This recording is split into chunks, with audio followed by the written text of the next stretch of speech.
आवाज़ के धीमे और जोरदार से भावों को व्यक्त करना काकू कहलाता है।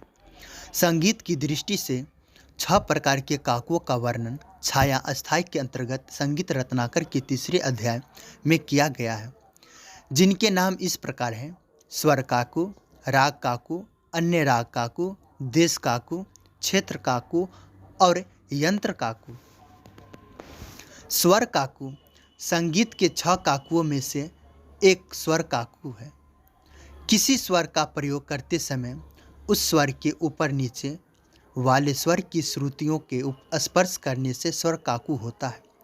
खटका, मुर्की, कन, मिंड आदि में स्वर काकू है।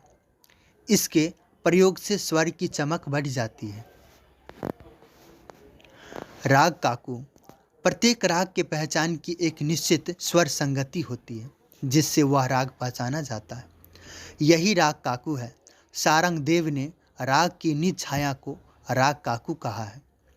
वर्तमान में राग का मुख्य अंग पकड़ राग काकू कहा जा सकता है, जैसे राग जजवंती का। अन्य राग काकू। अन्य राग काकू का अर्थ है दूसरे राग की छाया। रागदारी संगीत में गायन वादन करते समय मुख्य राग से मिलते जुलते रागों के कुछ अंशों को भी मूल राग में गाया व बजाया जाता है। इसी को समप्राकृत राग भी कहते हैं। उन्हीं मिलते जुलते रागों की स्वर संगति को अन्य राग काकू कहते हैं। देश काकू। देश का अर्थ है प्रांत या क्षेत्र। व्यक्ति के बोलने में उस प्रांत विशेष की झलक दिखाई देती है। यही देश काकू है। संगीत में घराना के अंतर को देश काकू कहा जा सकता है। जैसे एक ही राग को किराना और जयपुर घराने के गायक कुछ अंतर से गाते हैं। क्षेत्र काकू। क्षेत्र का अर्थ है शरीर। जिस प्रकार मनुष्य के चेहरे एक दूसरे से नहीं मिलते, उसी प्रकार कंठ की आवाज़ भी एक दूसरे से नहीं मिलती। इसी व्यक्तिगत आवाज़ से बोलने या गाने में अंतर होता है। उसी को संगीत रत्नाकर में सारंग देव ने क्षेत्र काकू कहा है। यंत्र काकू। यंत्र का अर्थ है वाद। समान राग अनेक तत् वितत और सुशिर वादों पर बजते हुए अलग अलग पहचाने जाते हैं।